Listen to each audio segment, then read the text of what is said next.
की शुरुआत एक गर्ल्स बोर्डिंग स्कूल से होती है, जहाँ पर सभी लड़कियाँ सुबह की अपनी प्रेयर्स के लिए जाती हैं। पर हेलेना को इस टाइम काफी ज्यादा नींद आ रही थी। वो अपने रूम में आ जाती है। उसी की क्लास की एक लड़की ओबी को उसका यूँ जाना अजीब लगता है, पर खैर सब अपने कामों में लग जाते हैं और रूम में हेलेना सो जाती है। और जब इस बात की खबर टीचर को होती है तो उन्हें बहुत ज्यादा गुस्सा आ जाता है और हेलेना की इस गलती की सजा अब पूरी क्लास को मिल जाती है, वो भी पूरा स्कूल साफ करने की सजा। इस बात का सबसे ज्यादा गुस्सा ओबी को आ रहा था कि गलती हेलेना ने की और सजा इन्हें क्यों मिले। वो अब बाथरूम में आ जाती है, जहाँ हेलेना के साथ 3 और लड़कियां भी सफाई कर रही थी और साथ साथ हंसी मजाक भी। उसे एंजॉय करते देखकर ओबी को और ज्यादा गुस्सा आ जाता है और वो हेलेना को बुरा भला कहने लग जाती है कि आराम भी तुम करो, मजे भी तुम करो और काम हम। यहाँ रनम, जो कि हेलेना की रूममेट भी थी, वो ओबी से कहती है कि तुम्हें हेलेना से इस तरह बात नहीं करनी चाहिए। वो अभी हमारे स्कूल में नई आई है और उसे स्कूल के रूल्स के बारे में नहीं पता। तो ओबी कहती है वही तो, नई आई है अभी और आधे ही हमारी जिंदगी मुसीबत में डाल दी है इसने।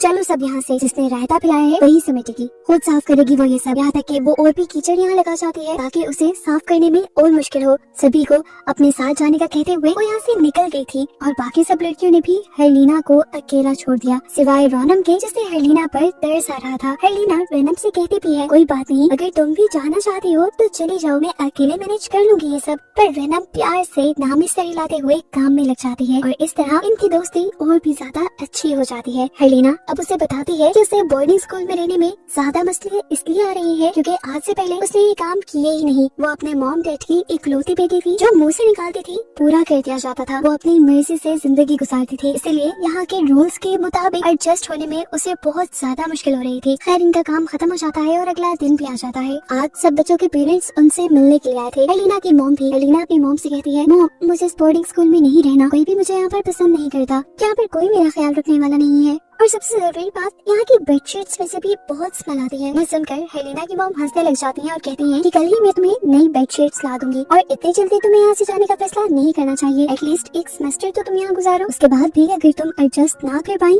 तो मैं तुम्हारे डैड से बात कर लूंगी। इन्हीं बातों के दौरान हेलेना नोटिस करती है कि ओबी के पेरेंट्स ओबी को डांट रहे थे। हेलेना समझ गई कि ओबी को ये डांट उसकी वजह से पड़ रही है, इसलिए हेलेना को बुरा भी फील हुआ। लेकिन ओबी का गुस्सा हेलेना के लिए और बढ़ गया। अब रात में दिखाया जाता है कि हेलेना अच्छे तरीके से कुरान पढ़ने की प्रैक्टिस कर रही थी और रनम को ये अच्छा भी लगता है। रनम उसे कहती है कि मैं मस्जिद जा रही हूँ कुरान पढ़ने के लिए, अगर तुम भी आना चाहो तो आ जाना। हेलेना भी उसके साथ जाने के लिए मान जाती है। हेलेना रनम से कहती है कि तुम जाओ, मैं अपना स्कार्फ प्रेस करके आती हूँ। जिस टाइम वो स्कार्फ प्रेस ही कर रही थी तो उस टाइम ओबी अपने दोस्तों के साथ जबरदस्ती हेलेना के रूम में घुस आई। ओबी हेलेना के बाल नोचते हुए कहती है समझती क्या हो तुम अपने आप को, टीचर को हमारे बारे में शिकायत करोगी और हम तुम्हें कुछ भी नहीं कहेंगे। हेलेना ने बताया मैंने टीचर को कुछ नहीं बताया, आई प्रॉमिस। लेकिन ओबी उसकी बात नहीं मानती और उसको मुंह पर थप्पड़ मार देती है। इसके बाद वो देखती है कि हेलेना के घर से खाना आया हुआ था। वो उस खाने को टेस्ट करती है और छुपा कर हेलेना के ही मुंह पे थूक देती है। हेलेना किसी तरह अपने आप को छुड़वा कर यहाँ से भागने की कोशिश तो करती है, लेकिन रूम से बाहर खड़ी हुई 2 लड़कियाँ उसे दोबारा से पकड़ लेती हैं और जोर से धक्का देते हुए उसे रूम के अंदर गिराती हैं। वहाँ नीचे जमीन पर हेलेना के हाथ से गिरी हुई आयरन पड़ी हुई थी जो अभी भी गर्म थी और हेलेना का हाथ लगने की वजह से हेलेना का हाथ अब जल चुका था। हेलेना दर्द से जोर से चिल्लाती है, लेकिन ओबी अभी भी उसे छोड़ती नहीं, बल्कि वही आयरन उठाकर उसके मुंह के करीब करते हुए वो उसे धमकाने लग जाती है। हेलेना डरकर ओबी को धक्का देती है और सभी लड़कियों से अपने आप को छुड़वाते हुए वहाँ से भाग जाती है। इससे पहले कि वो मॉस्क में पहुंचकर रनम को सब कुछ बता पाती, पीछे से ये लड़कियां आकर उसके मुंह पे हाथ रख देती हैं। यहाँ रनम को भी फील हुआ था जैसे हेलेना ने उसे पुकारा, लेकिन जब पीछे देखने पर उसे कोई नजर नहीं आया तो वो इसे अपना वहम समझते हुए आगे बढ़ गई। अब वो भी और उसकी सारी साथियां हेलेना को वॉशरूम में ले जाती हैं। उसका जो हाथ अभी जल गया था वो उसे डिटर्जेंट वाले पानी में डाल देती है, जिससे हेलेना को और भी ज्यादा जलन होने लग जाती है। जिसके बाद वो ठंडा पानी हेलेना के ऊपर डाल देती है और फिर हेलेना को बहुत ज्यादा मारती भी है। अपने आप को बचाने के लिए इस मर्तबा हेलेना यहाँ से इस तरह भागी थी कि उसने स्कूल का गेट ही पार कर लिया। सामने रोड पर एक गाड़ी आ रही थी। हेलेना ने उसे नोटिस नहीं किया और वो गाड़ी हेलेना को हिट कर गई। सीन कट हो गए। अगली सुबह हम हेलेना के डैड को देखते हैं जो अब हॉस्पिटल में आए थे। हेलेना की कंडीशन बहुत ज्यादा खराब थी। हेलेना की मॉम जो पहले ही यहाँ आ चुकी थी, अपनी इकलौती बेटी की ये हालत देखकर वो भी काफी ज्यादा दुखी थी। हेलेना के डैड हेलेना के जिस्म पर मारपीट के और जले हुए निशान देख लेते हैं और जाकर टीचर और यहाँ के प्रिंसिपल को बहुत ज्यादा डांटते हैं, ये कहते हुए कि मैंने अपनी बेटी को बोर्डिंग स्कूल में अच्छा बनने के लिए भेजा था, टॉर्चर होने के लिए नहीं। थोड़ी देर बाद दिखाया जाता है कि हेलेना की ECG कंप्यूटर पर चलने वाली लाइन बिल्कुल फ्लैट हो गई थी, जिसका मतलब था कि अब हेलेना मर चुकी है। सीन कट होता है और हमें एक हफ्ते बाद का सीन दिखाया जाता है। बोर्डिंग स्कूल में हम सभी लड़कियों को धुले हुए कपड़े उतारते हुए देखते हैं और जैसे ही रैनम बेडशीट उतारती है तो पीछे हरलीना उसे खड़ी नजर आती है, जिसे देखकर ये लोग एकदम से शॉक रह जाते हैं। इस टाइम हरलीना पहले जैसी नहीं लग रही थी। उसके चेहरे का रंग किसी मरे हुए इंसान के जैसा था। हर कोई हरलीना को देखकर डर जाता है, स्पेशली वो लड़कियां जिन्होंने हरलीना के साथ ज्यादती की थी। उन्हें देखकर हरलीना एक घिनौनी हंसी से हंसती है और यहाँ पर रैनम जल्दी से हरलीना को गले लगा लेती है। यहाँ हमें स्कूल में टीचर्स को दिखाया जाता है जो इस बात की मीटिंग कर रही थी कि हरलीना तो अब वापस आ चुकी है, क्या अब इन्हें हरलीना के केस को इन्वेस्टिगेट करना भी चाहिए या नहीं। इनके स्कूल के प्रिंसिपल किसी दूसरे स्कूल में गए हुए थे और उनका काफी दिन तक यहाँ लौटना मुमकिन नहीं था। तो यहाँ की कोऑर्डिनेटर अब टीचर्स से कहती है कि मुझे नहीं लगता कि हरलीना के केस को इन्वेस्टिगेट करना चाहिए, क्योंकि इस तरह से हमारे स्कूल का इमेज ही खराब होगा। इस बात को छुपाना ही ज्यादा बेहतर है। वो कहते हैं कि हरलीना को स्कूल की लड़कियों ने ही टॉर्चर किया था और उनको हम स्कूल में ही वार्न कर देंगे। रात हो जाती है और हमें दिखाया जाता है ऑब्वी और उसकी एक दोस्त की रात को इस पूरे स्कूल को देखने की ड्यूटी लगी थी। अब ऑब्वी और वो लड़की पूरे स्कूल को चेक कर रही थी, लेकिन इस तरह उन्हें बहुत ज्यादा टाइम लग जाता। तो ऑब्वी अपने साथी से कहती है कि हम दोनों अलग-अलग होकर पूरे स्कूल की चेकिंग करेंगे। ये कहते हुए वो वॉशरूम्स को चेक करने के लिए चली जाती है और इतने में ही उसे सामने के कॉरिडोर से अजीब आवाज आती है। वहाँ पर उसकी साथी ही थी। तो जैसे ही अपनी साथी को जाकर कंधे पर टच करती है तो एकदम से किसी भूत की तरह उसके साथी उसकी तरफ मुड़ जाती है। इस टाइम उस लड़की की आंखें और चेहरा पूरी तरह काला पड़ चुका था, जिसे देखकर ऑब्वी बहुत ज्यादा डर गई। वो जल्दी से स्टाफ रूम की तरफ गई और उसने टीचर्स के दरवाजे नॉक करना शुरू कर दिए, लेकिन टीचर्स ने दरवाजा नहीं खोला और इतने में ही वो लड़की यहाँ पर आ गई जो पोसेस हुई थी। उसने ऑब्वी को गले से पकड़ लिया और भयानक आवाज में बोलने लगी कि ये सब उसी की सजा है जो तुमने किया था। एकदम से इस लड़की का चेहरा हरलीना के चेहरे में बदल जाता है और भी ज्यादा भयानक हो जाता है। शोर सुनकर टीचर भी आखिर उठकर बाहर आ जाती है और उस लड़की के हाथ में ऑब्वी का गला देखकर उस लड़की के हाथ से ऑब्वी को छुड़वाती है, लेकिन इस सब में वो पोसेस हुई लड़की अपनी पूरी ताकत से यहाँ पर टीचर को ही नीचे गिरा देती है। टीचर समझ गए कि इस बच्चे को किसी एंटिटी ने पोसेस किया हुआ है, इसलिए वो उसका सर पकड़ लेते हैं और डीमन को रोकने के लिए कुछ पढ़ने लग जाते हैं। यहीं पर वो यहाँ आए टीचर से पानी मंगवाते हैं और उस पर कुछ पढ़कर फूंकते हुए उस पानी को पीकर इस बच्चे के ऊपर फेंक देते हैं, जिससे कुछ देर के लिए उसके अंदर का डीमन कमजोर पड़ जाता है। रिलैक्स होने से पहले टीचर ने उस एंटिटी से पूछा भी था, तो वो एंटिटी बताता है कि मैं शैतान हूँ। अब जो कुछ ऑब्वी के साथ हुआ था इस वजह से वो बहुत ज्यादा डर गई थी और अपने कमरे में ही बंद होकर रह गई थी। अब ऑब्वी का पता करने के लिए रैनम, उसकी रात वाली साथी और एक और लड़की उसके जब रूम में आते हैं तो दोबारा ऑब्वी को अपनी साथी की शक्ल में हरलीना का डरावना चेहरा नजर आता है और वो अपना पिलो उनकी तरफ फेंकते हुए कहती है, चली जाओ यहाँ से तुम। लड़कियों को समझ नहीं आता कि ऑब्वी ऐसा क्यों कर रही थी। तब ऑब्वी कहती है, तुम्हें नजर नहीं आ रहा ये सिटी नहीं है, ये हरलीना है और मुझे मारने आई है। अब रात का वक्त हो जाता है। हम रैनम को मस्जिद में कुरान पढ़ते हुए देखते हैं और तभी उसके सामने हरलीना भी आ जाती है। रैनम उसे देखकर खुश तो होती है, लेकिन एक बात अजीब थी।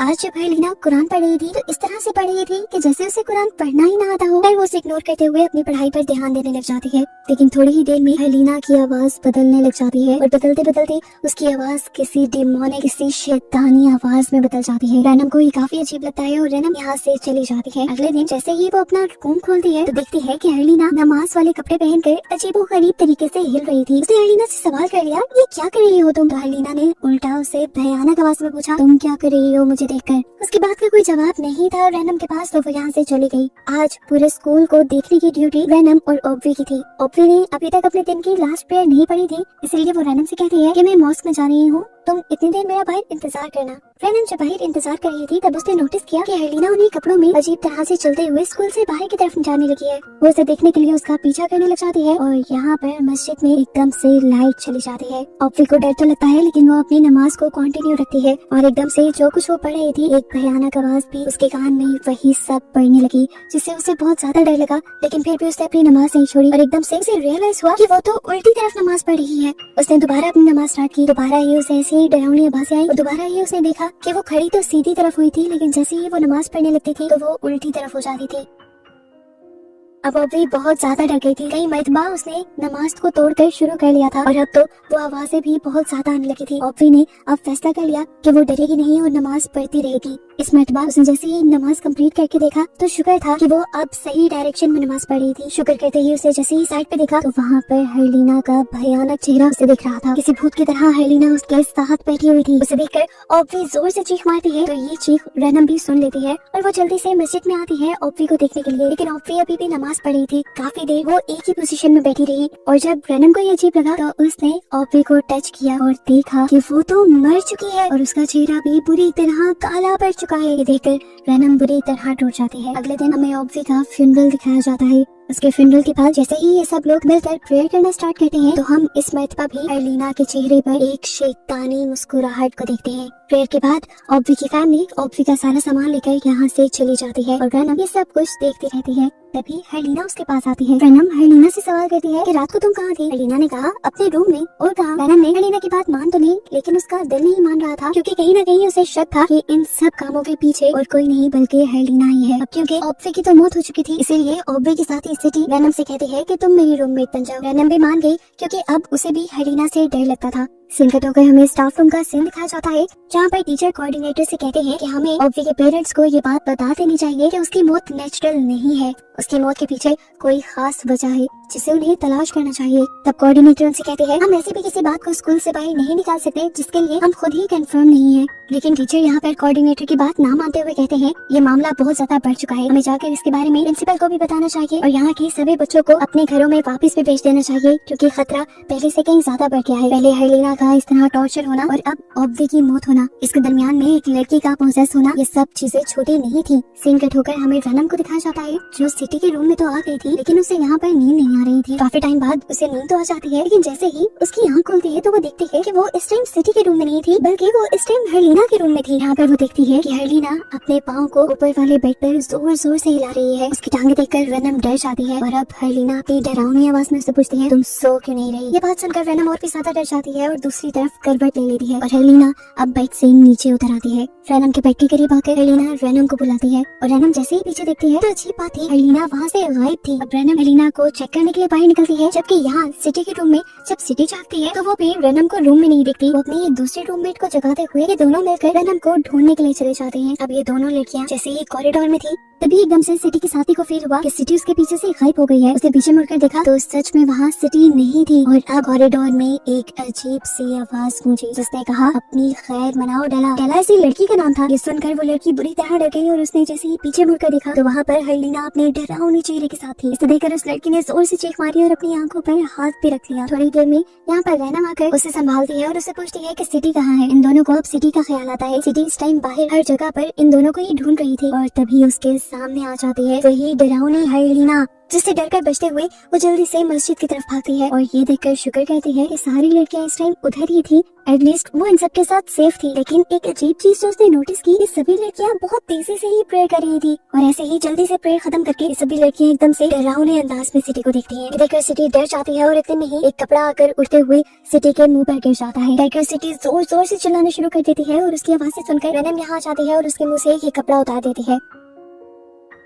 ये सारी चीजें देखते हुए इनके साथी जल्दी से टीचर को बुलाने के लिए जाती है। वो जोर जोर से नॉक करती है और एकदम से दरवाजा खुद ही खुल जाता है। वो टीचर को अब उठाना चाह रही थी लेकिन टीचर नहीं उठते और एकदम से उसे अपने पीछे किसी के होने का एहसास होता है। उसे पीछे मुड़कर देखा तो यहाँ पर वही भूत बनी हर्लिना थी जिसे देखकर वो डर गई और उसने दोबारा जब बेड की तरफ देखा तो बेड पर अब टीचर भी नहीं थे और यहाँ का दरवाजा भी बंद हो चुका था। वो अब पीछे मुड़ी से हर्लिना की डरावनी आवाजें और धमकियाँ सुनाई दे रही थी। वो डर कर दीवार के साथ लगने ही वाली थी कि एकदम से पीछे से हर्लिना ने उसका गला पकड़ लिया और उसे मारने लगी। उसकी चीखें सुनकर यहाँ तक अब टीचर्स भी उठ गए। टीचर्स जल्दी से उस दूसरे टीचर के रूम में आती हैं जहाँ से चीखों की आवाजें आ रही थी। दरवाजा खोलने पर उन्हें यहाँ पर कोई भी नहीं दिखता लेकिन चीखों की आवाजें बंद नहीं हो रही थी। वो जैसे ही मस्जिद की तरफ गई तो उन्होंने देखा कि ये चीखें अब बाकी लड़कियों की थी क्योंकि वो बच्ची तो अब मर चुकी थी और उसका पूरा चेहरा बिल्कुल ही ग्रे पड़ चुका था। उसकी मौत भी बिल्कुल ऑब्वी की मौत जैसी थी। रनम जो उसकी मौत से बहुत ही ज्यादा दुखी थी वो देखती है कि पिलर के पीछे खड़ी हुई हर्लिना अजीब से अंदाज में हंस रही है और वो समझ आती है कि ये सब किया हुआ हर्लिना का ही है। यही बात बताने के लिए वो जल्दी से टीचर्स के पास जाती है। अब टीचर्स को भी अंदाजा हो गया था कि यहाँ पर कोई बहुत बड़ी मुसीबत तो आ चुकी है। सभी लड़कियों की हिफाजत के लिए वो सभी लड़कियों को एक साथ मॉस्क में बुला लेते हैं लेकिन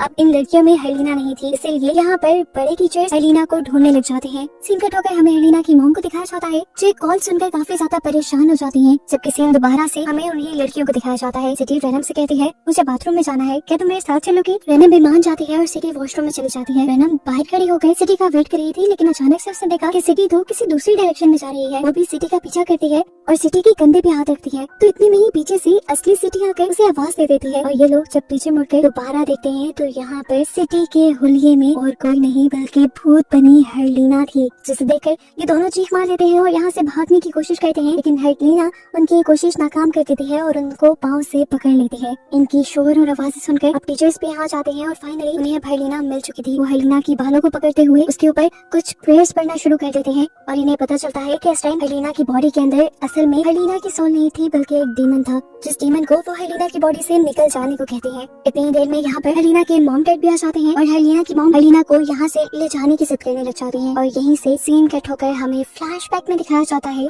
कि जब हेलिना का एक्सीडेंट हुआ था तो वो एक्सीडेंट असल में हेलिना की मॉम की गाड़ी से हुआ था। जब हेलिना की मॉम हेलिना को बेडशीट्स देने के लिए आ रही थी, लेकिन जब हेलिना की मॉम ने बाहर निकल कर देखा तो उन्हें लगा वहाँ पर कोई लकड़ी ही थी, जिसे वो साइड पर करके अपना सफर कंटिन्यू कर देती हैं। यहाँ पर उनके हस्बैंड जब उनकी गाड़ी पर स्टंट को देखते हैं तो वो समझ जाते हैं कि हेलिना के एक्सीडेंट के पीछे उसी की मॉम थी, लेकिन वो ये बात अपनी वाइफ को नहीं बताते क्योंकि इस तरह उसकी वाइफ टूट सकती थी। सीन दोबारा प्रेजेंट में आते हैं जहाँ हम देखते हैं कि हेलिना की बॉडी के अंदर वो डीमन हेलिना की मॉम को ही जंगलों के अंदर ले जाता है और कुछ ही देर बाद हेलिना की मॉम की बॉडी को वो जंगल से वापस बाहर इनके पास भी फेंक देता है। लेकिन तब तक ये लोग देखते हैं कि हेलिना की मॉम की मौत हो चुकी थी। हेलिना भी अब यहाँ आ चुकी थी तो टीचर्स जल्दी से हेलिना को पकड़ते हैं, लेकिन हेलिना इस टाइम इतनी ताकतवर थी इसने इन दोनों को ही घुमा कर गिरा दिया। अब ये दोनों टीचर्स दोबारा हिम्मत करते हैं और हेलिना का एक्सॉर्सिज्म करने लग जाते हैं। इसके डैड्स की हालत देखकर रो रहे थे और सीन्स एक मरतबा फिर फ्लैशबैक में चले जाते हैं जहाँ हमें दिखाया जाता है कि उस दिन हेलिना सच में मर चुकी थी, लेकिन ये बात उसके डैड से बर्दाश्त न हो सकी। वो अपनी एक ही बेटी की मौत के बारे में किसी को नहीं बताते बल्कि उल्टा